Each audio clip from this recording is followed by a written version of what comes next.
Hello and welcome to the latest episode of Flat Out, a thrilling weekend of racing ahead of us. We've got the Ayr Gold Cup Festival, of course, which is always a really high quality meeting. We've got some really interesting fare coming from Newbury, of course. We're just coming off the back of St Ledger. The podcast, as always, is brought to you in association with Opulence Thoroughbreds, a fantastic horse racing syndicate, and our brilliant sponsor. This week, we have a first-time appearance, a guest in the form of Louis Steward, ex-jockey. So welcome, Louis. Thanks, guys. Good to speak to you. No problem at all. Great to have you on. And Jack, how are you doing? A nice, interesting week for you. You're back in the Champions League with the Toon, a trip to Milan. Yeah, pretty heavy week. A few days in Milan, and obviously an iconic stadium like the San Siro, and come away with a result, a real backs to the wall job. But we come away with a point, so that's all good. You look a bit bright. You look a little too bright-eyed and bushy-tailed for a man who's just come back from a bit of a heavy week. But there we go. There you go. You're a hard man to see off, aren't you? Well, I was back to work yesterday, so no rest for the wicked. No rest for the wicked, indeed. Right, so let's get on. And as always, we're going to start with our best bet round. And as it's your first time on the podcast, Louis, I think we'll throw to you straight away. What is your best bet for this weekend's racing? Yeah, Joey. So a great weekend of racing we've got in store. Obviously, the Ayr meeting starts today, which is very exciting. And a horse I really like is Purasangi, which was only beaten, I guess, not too far by Big Evs in the Molecombe at Goodwood, which was obviously stacking up to be very solid form going forward. I thought he was going to get the job done last time out. Unfortunately, he didn't. But I think this is a great opportunity. And Andrew Balding seems to have placed this horse very well, running in the Harry Rosebery Stakes, which is a listed race. So coming down in class, you could say, and I'm sure he'll put his best foot forward today. Fantastic. It's a horse that obviously we really like. He's probably the real, should we say, the flag bearer of the Opulence team. A really exciting horse, taking them some great places. And we actually caught up with Andrew Balding earlier in the week to kind of get a bit of an update on how Purasangi is coming on and what he feels his season's been going like. And we'll just share that with you now. So Purasangi's just had a great season so far. He was very impressive on debut at Haydock on fast ground. Here, put a song way for Ray Dawson. He's going on and he's going to make a nice debut here at Haydock. Purda Songway has got an engine. A little disappointing obviously in the July Stakes, but we felt he just slightly over raced and didn't quite see out the 6 furlongs that day. But looked much more at home, back over 5 in the Molecombe. Put in a great effort there on very soft ground. And the way he ran at York last time in the Roses, very competitive listed race, where he was staying on second, suggests that probably 6 furlongs could well be within range again.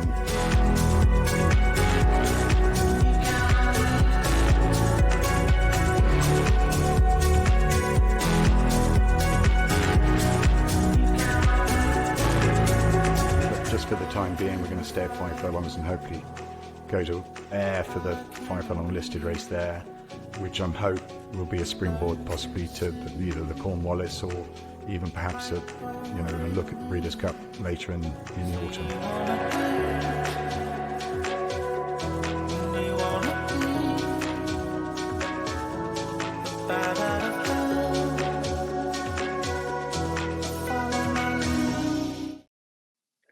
Interesting thoughts from Andrew Balding there, especially the final comment about the Breeders' Cup being potentially on the agenda for this horse. I mean, that shows probably how highly he rates him, Louis. I mean, how do you see him as a solid 5 furlong horse? He's got a hell of a lot of pace. Or would you see him being able to stay 6 at a decent level going forward? I thought, to be honest, his best trip, Joey, going forward is going to be 6 furlongs. If you look at his run last time out on good ground over 5 furlongs at York, York is a speed track, and you need, I guess, a horse with a high cruising speed. And for me, kind of 3 furlongs out, he kind of not necessarily was taking a backward step, but just looked slightly outpaced. And for me, the good to soft ground at Ayr today is going to help him just slow the race down. I think his best performance at Goodwood was on soft ground behind Big Ev. So I think the ground is going to be a testament to him over 5 furlongs. But going forward in his career, I would say he is going to be potentially a 6 furlong horse on maybe a bit better ground. Yeah, I think I agree with those sentiments. Jack, is he a horse that you like? I mean, I think from my perspective, just looking at it from a breeding angle as well, with with a claim, he tends to his ratio of kind of winners to black type is quite impressive. When he gets one that has got some ability, they tend to be quite good. Yeah, I would have fully agree with that, to be fair. And I think coming back to what Louis said earlier there, that form in the Morecambe, you can't really knock that. And I think a replication of that kind of performance should be good enough here. Obviously, he has to give £5 to the filly who's dropping back in trip, but I think on that Morecambe form, it's quite hard to see him getting beat here, to be fair. And I'd be swaying towards him, certainly at the prices as well. He's obviously a bigger price than the filly as well. So I'd be leaning that way, to be fair. And it's been a fair amount of money for the filly as well, hasn't it? I mean, she's been. I checked last night, and he was favourite, wasn't he? And so they really have come for her. Certainly a bit of market support there, which obviously you have to pay mind to. So it'll be fascinating to see how it is. Obviously, the ground conditions hasn't been quite as much rain as we thought maybe at the start of the week. So I think it may just dry out a bit further. It could just be on the tacky side as well. So it'll be interesting to see the results earlier on this afternoon and then maybe going into the race. Do you see? I mean, I think it's an interesting point to pick up on. Do you see the ground kind of remaining in the same way as it did at Doncaster last weekend, or so but you think there's potential? You actually think it's different? You think there's potential for it to dry out? Well, just maybe it's turning tacky. Louis probably would be better placed to see how it goes throughout an afternoon. Certainly wants to get into it through the day, but possibly not at this point. It has sort of turned cold here in London in the last couple of days, so maybe it wouldn't dry out as much as it did over the last couple of weeks when we've had this bit of a Indian summer, haven't we? So it'd be interesting to see how that plays out, really. Do you have any thoughts on that, Louis, on the ground for the rest of the weekend? I think for today's meeting, you're probably going to get away with it more so than tomorrow. I think the thing with drying ground, Joey, is I guess they're lucky enough at Ayr that it's going to be very fresh. There's not probably been as much racing at Ayr as there has at other tracks this year. So it's going to be very fresh and very well maintained. So I would say today, if anything, they're going to get through it nicely. And I don't think it's going to affect anyone's chances too much. Great. And so moving on then to Jack, your best bet of this weekend, please. Yeah, so my best bet actually comes this afternoon. We're going to stick to today's race, and in the 250, we're going to go with, let me just get the race up, Aussie Girl with Fozzie Stack. Now, Fozzie Stack obviously wouldn't have too many runners in this country, but he does seem to target this meeting in particular. As we know, he won the Ayr Gold Cup with Son of Rest, dead heated in the race. And then the year after, he won the Rosebery with Piece of Paradise. Now, coming on to Aussie Girl, she's been a model of consistency so far this year, and we're just going to look at her here at Naas last time out. Now, I rate this race really strongly. The winner here, Ocean Quest, I think is a real top-notcher. As we see here, Aussie Girl on the near side in the yellow colours. It's hard to know how much closer she may have been on the far side, but I think her performances throughout the season, she's just been getting better and better, and that's, you could almost argue, is a career best effort. She was placed in the big sprint handicap at the Curragh as well in the Scurry. There's been the likes of Al Bashir, Big Gossie, who have come out and won since then. So that's rock solid form as well. I find it interesting though that he comes here instead of Sunday. She was entered in the Curragh in the Group 3. This may just be an easier race, I think, as well. Sticking in listed company, and I'm sure there'll be lots of supporters for Marine Wave, who obviously was a big eye catcher last time at York. But I just think Aussie Girl, she's on a real upward trajectory, and I think at the prices, she's the one I'm sort of swaying towards. As I say, I can't knock it in that form. You look hard to see her really out the places, and at 5-1, I wouldn't have any problems with going each way. I'm personally backing her just to win only this afternoon. Excellent. Yeah. So yeah, you wouldn't be going for a filthy sort of each way angle. This is purely on the nose for you. Purely on the nose for me. That's where I kind of. It's more price thing. I mean, I certainly wouldn't have any problems with people going each way at 9-2, 5-1. But for me personally, the price is just win only. A typical tune, Jack. All in. Yeah, that's it. Got to go all in. Brilliant. Right. And so then moving on to mine, I'm going to go to the Ayr Gold Cup on Saturday. Obviously, hugely competitive sprint handicap. I see, basically, as always with this race, you foresee an extremely strong pace. I was hoping for this horse that there might be a little bit more cut in the ground than there's going to be, but hopefully we'll have a bit of good to soft carrying on through to Saturday afternoon. And that's going to be Northern Express for Michael Dodds. we went to see him actually before the York Festival, and he has basically identified this race as the one race that he wants to win above all else, the one that he'd really like to land in his career. He goes with the one runner in it in the form of Northern Express. This horse has been travelling sweeter and sweeter this year. He's been really, really keen. It's probably his best trip is 7 furlongs. He does stretch that out to a mile.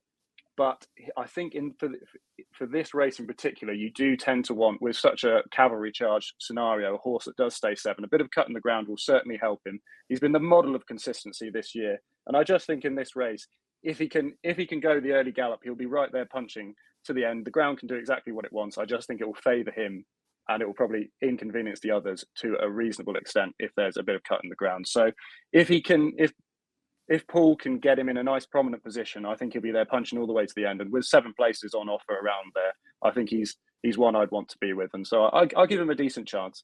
Out of those that will stay 7 that I tend to look for in this race, I think he's the most attractive to me for how well he's been running. I think at Ascot, particularly this year, he's been running races that are full of promise, and if he was just drawn slightly better or slightly better positioned in the hot part of the races, I think he could have won. So yeah, he'll be my best bet of the weekend. Northern Express in the Ayr Gold Cup. So just to quickly review those, we have obviously Louis gone for Pura Sangre today in the 2:15, 15-8 shot. Jack has gone for Aussie Girl in the 2:50 Ayr also today, and for me, of course, I have gone for Northern Express in the Ayr Gold Cup.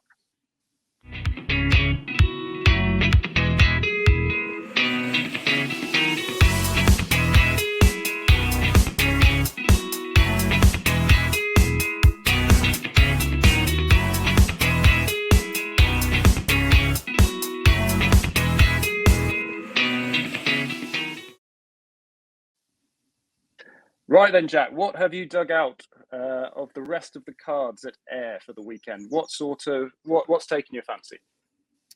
So moving on to Saturday, in the Ayr 3 o'clock, I quite like Pretty Crystal. Now this is a filly out of a mare called Pretty Baby, who was at Haggis's during my time. She was probably at her best over 7 furlongs, and she was a real talented horse. But this Pretty Crystal, the way she travelled at Goodwood last time, the petrol gauge just ran out in the last furlong. She was near enough the last off the bridle as well. So dropping down to 6 tomorrow in the Ayr 3 o'clock, I'm really quite interested into her. There's been a little bit of support in the last 24 hours. That's obviously a good sign as well. And I just think mainly coming back to this trip, it's probably going to be a best trip. Now, you wouldn't generally say that for a Dubawi, but we know with the likes of the Good Godolphin Sprinter, the name escapes me at the moment. Joe, you can help me here. Our favourite horse. Creative Force. Creative Force, of course. Sorry. Yeah. He had plenty of speed as a Dubawi as well. And there's obviously a bit of an angle there. And I think she's interesting enough coming back down to this sprint. So I think she's a solid each way play at 7-1 there. Louis, do you have any other fancies for Ayr on Saturday? Yeah, Joey. So I'm going to go with a horse at a bigger price called Dorothy Lawrence.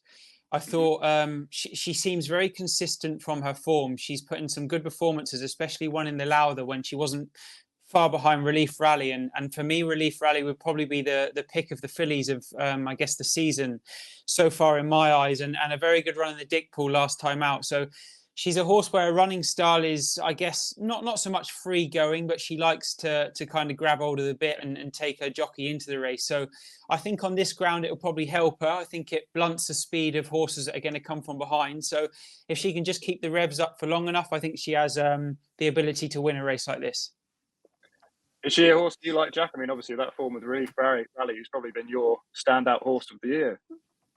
Yeah, very much so, and you can't knock it. And yeah, I'm sure it was agonising for Connections when she just got done on the line there at Salisbury. As Louis said, it was a great run last time. Yeah, no, you can't knock it. She's a massive player on that form, and yeah, if she replicates that, she'll be bang there. And I think that's interesting there, just hearing Louis' insight there about keeping the revs up, and that certainly bodes well for Aussie Girl and Joanne Lepan there, keeping the revs up on this quick round. And I think Ayr is a place where you don't generally seem to come from off the pace, certainly in the Ayr Gold Cup. So yeah, I'm quite pleased about my horses are sort of prominent racers as well. So that certainly bodes well. And yeah, us three armchair jockeys, Tom included, Joey there.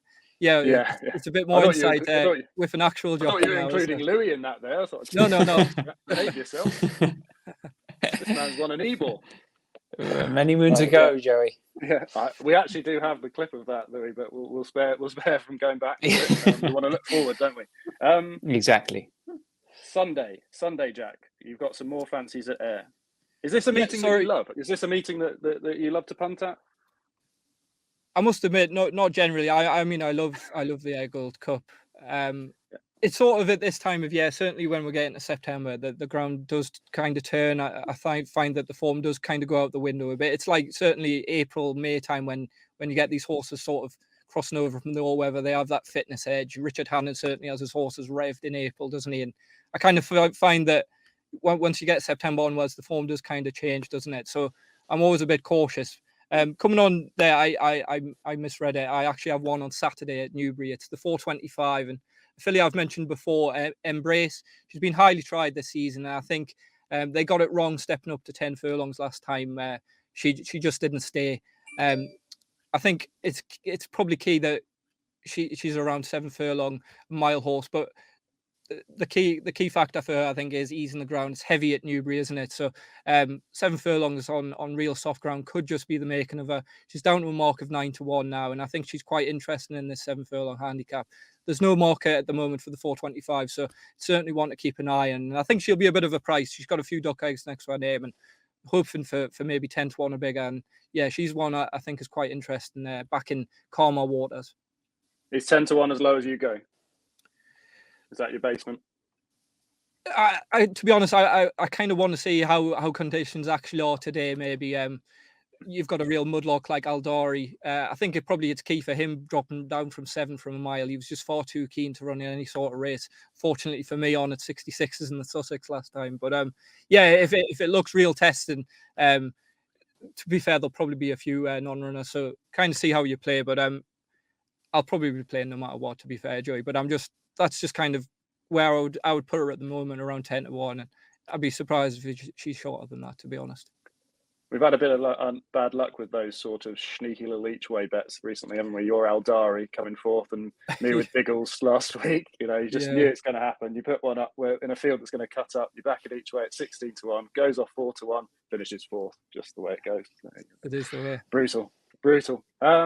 Just for me, moving on to Newbury. It does look like it's going to be extremely testing ground.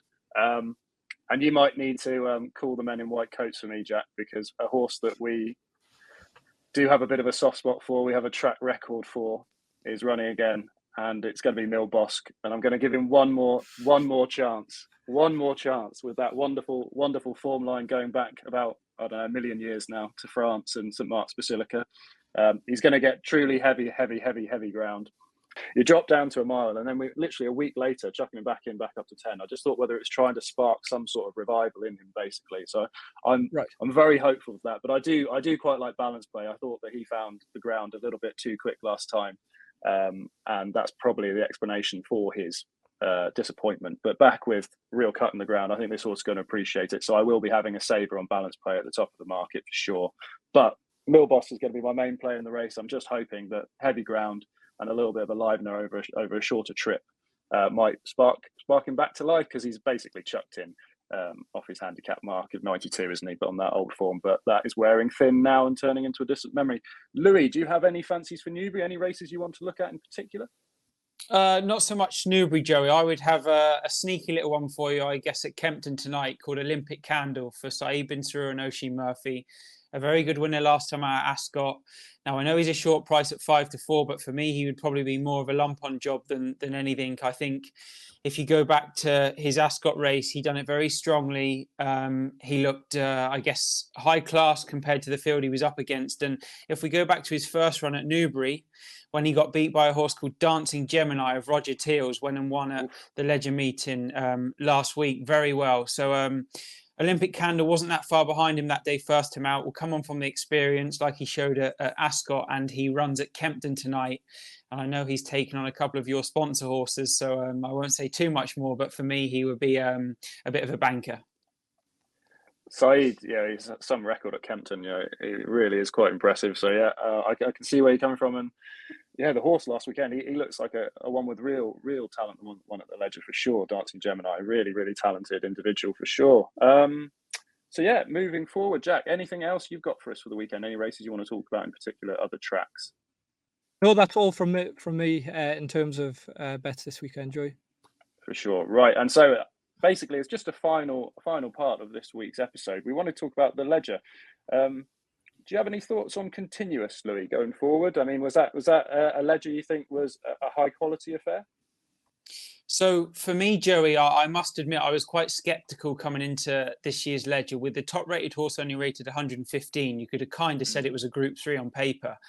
And whatever was to win it had to step up hugely in form and put their best foot forward. I was intrigued why Frankie picked Arrest on the day, but clearly it was the right fancy. I mean, the ground probably helped in that sense. But looking at the bare result, I think the horses in the first three were the ones that were entitled to be there, which is good to see for a form figure going forward. And for me, Continuous probably had a bit more class than the rest of the field. I mean, he made it look pretty easy in the last furlong or so. Arrest come to run his race and win and never quite, I guess, got the job done. And for me, Desert Hero was a horse that just kept lengthening, really. He didn't really show much of a turn of foot. And now going forward, I would say stepping him up in trip, even to 2 miles, could be a good thing to do. And I mean, the Melbourne Cup's around the corner, so maybe that could be on the agenda. Definitely. I mean, from a jockey's perspective, did you ever? I thought I was struck by how good a ride Danny Tudhope did for the team. I thought out in front, he set a beautiful gallop just to allow Continuous to come through and make it a fair test of stamina, but not just too much. Was it something you appreciate the way he set the pace there? Yeah, and indeed, it was very tactical, wasn't it? If you look at the first three, I guess the write-ups, Continuous held up towards rear, took keen hold. Arrest held up in touch, took keen hold. Desert Hero the same. So they obviously didn't go very hard, but at the same time, the fractions were spot on for horses, I guess, that were stepping up in trip. So it didn't really turn into a slog, which I thought it could be on that ground. So it's very tactical from the O'Brien team, and it obviously paid off. Yeah, I think Danny Tudhope might be getting a few more calls from Aidan O'Brien to ride horses doing such a good job like that for the team. Jack, was it a race that impressed you and a winner that impressed you going forward? And maybe if we can look at it in the context of the Arc de Triomphe coming up very, very shortly. It was a result that shocked me because I wasn't sure the Continuous quite had that real turn of pace from the 2-pole, and he was a supreme winner, wasn't he? And yeah, I've always been a big fan of Danny Tudhope, as you know, Joey. Regular rider of Wise Eagle for my brother. So no, he's always been a top jockey, hasn't he? And yeah, I think just to echo sort of what Louis said there, I think the right horses were in the 3 in the end. I think probably Tom Mokwand, he would love to have the ride again. I don't think it would have been made any difference to actually catching the winner, but he may have, with a clearer run, I think maybe coming back to Louis in sort of in those races when you feel like maybe things just didn't pan out. I don't want to get into like sort of jockey passion, certainly with Louis, but maybe it's something he can elaborate on. And in terms of when you get off one, you've probably maybe been second or third. Is it something that you think, oh, maybe I could just get that ride again? Or I thought maybe Desert Hero probably could have been second, but just the way those split second decisions come about, is it just like when you're riding, is it left or right around a horse sometimes? And is it just played as it comes, Louis? Well, the thing is, Jack, racecraft from a jockey's point of view is, I guess it takes you a long way in your career. Being able to read a race before you've actually ridden in it can stand you in good stead. And if you listen to someone like O'Sheen, he can always kind of explain and talk you through a race very well before it's even happened, and normally gets it quite spot on. So Tom is a very good jockey. He would be a jockey for me that I hold in very high regard. I've seen it firsthand, the work he puts in and how physically strong he is on horseback. And for me, he will be the face of horse racing in the next few years, I guess. But the thing is, not having a bird's eye view when you're on horseback is very difficult. And it's important when you're in high pressure situations, Jack, that not to panic. And you always want to, I guess, not put too much pressure on trying to force your horse to do something that it can't, or if the gap isn't there. So I thought Tom done the right thing. There was not much more he could do. It was just the position he was in the race, going from an averagely run pace to kind of sprinting, left him slightly on the back foot at the wrong pace, at the wrong time of the race, which Tom, I wouldn't say he's kicking himself. Look, it was still a very good run by Desert Hero. He had to step up massively to kind of run well in this race. And luckily for Tom, this is his job with William Haggis, so I'm sure he'll get his chance again on Desert Hero. Yeah, for sure. And possibly he'll get that chance in the Melbourne Cup as well. And as I say, I don't think it made any difference to the winner, who was streets ahead of the others on the day. And Joey, just coming back to your point, moving on to the York, I think it would be no surprise now that Louis just dropped off there. We'll carry on. I think it'd be no surprise now that Continuous will go on to the York. Certainly with Save the Last Dance coming out now. And yeah, on that performance, he'll have a huge, huge chance. Ace Impact probably deserves his place at the head of the market. You've got Hookham and Westover with that King George form. But no, certainly he's a real live player on that now. And it's unlikely that we'll see Auguste Rodin there. So I'm sure they'll be putting all their chips now on Continuous. Ledger winners, in the Arc, it's not a great record, is it? I can't think. Can you think of one? The last one? I can't, to be honest. Hurricane Lane certainly. Hurricane Lane obviously ran with real credit, didn't he? Real credit. Yeah. And he wasn't far away, was he? So it obviously can be done. And I'm not sure it is a vintage renewal this year. I'm not fully convinced by Ace Impact. Coming back to York last month, I put forward Free Win. She's obviously been the short now with the Frankie factor. I'm not sure she's classy enough, but I could certainly see her in the places, providing it's not absolutely bottomless. Yeah, no, we're both together on that, aren't we? But Ace Impact does look like a fairly solid favourite. I mean, he's about the 7-2 mark. Do you see him drifting, or do you see him shortening from that point, or do you see him probably just staying around the same? I think that's kind of where his price is going to be. It's hard to see him justifying being able to shorten him from here. There might be one or two once all your sort of established tipsters may get behind one, but I think Bay Bridge, perhaps, if I'm not sure he's going to run either, to be honest. The more I think about it, I would love to see him run. I've had literally a few 2 or 3 quid on him at like massive prices, just in the hope that he would run. I've always thought that he would be a better horse over 1.5 miles. So I just think the way that Champion Stakes at Ascot, they're going to bypass the Arc and go there, because I think that could really cut up into a pretty average race. So I think the smart thing would be to miss the Arc for him, unfortunately. Yeah, I think I had about £2 at 178 on the exchange, and that's around about that. Yeah. I just don't know why they'd run him over 1.5 miles if they were absolutely certain they were just going to, plod back to the Champion Stakes when he ran so well there off a massive break last year. Do you have a view on Bay Bridge at all, Louis, or is he not a horse you're fond of, or then leading into the Arc, basically? You just broke up then. What was that, Jerry? Do you have a strong opinion on Bay Bridge, and whether if you owned him, whether you'd run him in the British Champion Stakes again or the Arc de Triomphe? Yeah, so Bay Bridge I actually know quite well. I used to gallop him quite a bit for Sir Michael Stoute as a 2-year-old. He was a big, gross horse and took a very long time to kind of fill out into his frame and physically get very strong. So always very genuine and consistent in his work at home, which has clearly stood him in good stead going forward. Now, I guess he not lost his way a bit, but he was always up against it. I guess he's not a Group 1 horse that you can go into a race with too much confidence. I think you're more hoping and having a go on him each way. But what I would say is his attitude and the way he conducts himself on the race course is very good. So for me, it's tricky. I mean, I would take my chance in the Arc. I think it's a race that you can't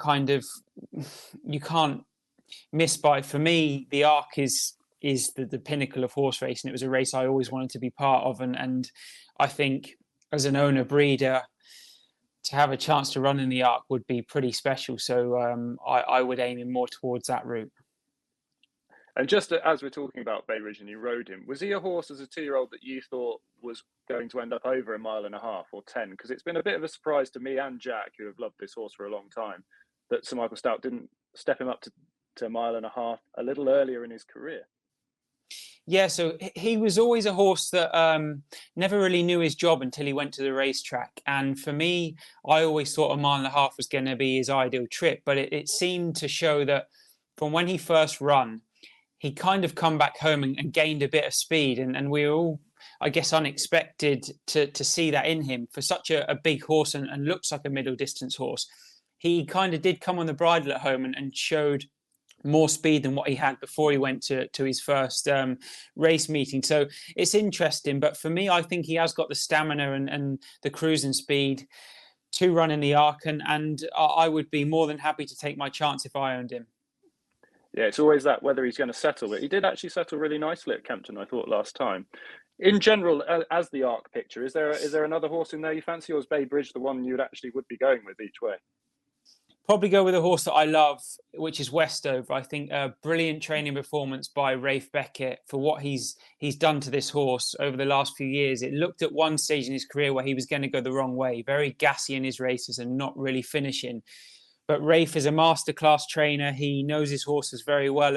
And for me, I think if he had a better run round at Ascot in the King George and wasn't caught 3 wide, he may have just beat Hookham. I think Hookham got the run of the race that day, and Westover was out legless with a furlong to go. But his pure, I guess, grit and determination made him hang on in there. And I think with a better run round, just let him drop his head and hopefully he gets the gallop that he needs. Westover, for me, at a price of 8-1 is pretty solid. Yeah, it's the difference. It's the difference between those two in price, isn't it? Down to Hookham, there was a fag paper between them last time, wasn't there? And as you say, Louis, he did have a much worse trip than Hookham all the way round. So it will be really interesting to see those two face off again. Jack, do you think there's any way Westover can reverse the form? Yeah, absolutely. As you say, with a better trip round, a more optimal trip, there's no surprise to see that reversed. Obviously, we know Westover didn't quite perform to his best in the race last year. He's possibly the more finished article, a mature horse now. So yeah, I wouldn't look too much into last year's renewal. We'll go off what we've seen last time out, and certainly that performance in the King George is good enough to be thereabouts in an Arc for sure. And Rafe is pretty solid. He doesn't want nasty ground. He happily appreciate just a bit of cut in the ground. He's just that kind of middle of the road kind of horse, isn't he? Where if it gets too testing, it's just not for him, and he kind of gets stuck in it, I think. Great. Well, that's all we have time for, lads. All I can say. Sorry, Joe. I do have an ante-post just talking about the Champions Day. Yeah. So I have just been able to check during our recording. This filly Ocean Quest I mentioned earlier. We'll just get up the clip again. There she is on the far side. Now this is a filly for Jessie that's just been on a real upward curve this season, and she's been declared there on Sunday. Can you pick her out? Yeah, just on the far side there, the one sprinting clear. She's a proper tool, I think. Aussie girl in second, so it's no surprise that's why she's my best bet today. But just coming to this filly, she ran at in the Commonwealth Cup behind Shaquille. We know he bombed out in Haydock last time, but he's still around about the second 5 in at 10-1. But it came out yesterday that Kinross is probably unlikely to run in the race. Now he's 3-1-5. So now that this is a market that I think there's going to be a bit of shake-up certainly in the next week. So I think it's important now to get on one if you do fancy. And I've come down on Ocean Quest. As I say, she's kind of been improving so far this season. She ran really well at Navan earlier on, and then she finished 4th, as I say, in the aforementioned Commonwealth Cup. She came back, actually struck into herself that day on ground that was far too quick for her and good to firm. I think since then it's always actually been the plan to come for this race. Now I mentioned there she's just been declared on Sunday, so if she goes and wins that race, which unfortunately there's no prices at the moment, but she would probably be my standout bet this weekend. I imagine maybe she'll be pretty prohibitive, so it'll be interesting to see what that is. But I think she's a proper tool, as I say, and she's just one that's on a real upward curve. And I think the sprint division is just completely wide open. We know that's the confirmed race. I think there's a standout 14-1 if you can get that, but generally 12s. And I think she's going to be half that price on the day, and I think she's an outstanding bet. You left us sweating for that one, Jack. We had to wait the whole show until you pulled that one out of the hat. Yeah, well, I wasn't sure, and then when Joey said that, right, that's it, lads, I thought, right, we're going to have to go for it. So yeah, no, I'd be very strong on her now. Excellent. Right, well, take 2 on. I think that's all we've got time for, lads. Thank you so much, Louis, for coming on. It's been great to have you. Have you enjoyed the show? Yeah, definitely. I'm happy to come on anytime soon, guys. I really enjoyed it, and hopefully we've picked out a few winners. Let's hope so. Thanks as always to you, Jack. And yes, just as a final reminder, please do remember to bet responsibly and keep it fun. And I hope you enjoy all the weekend's racing.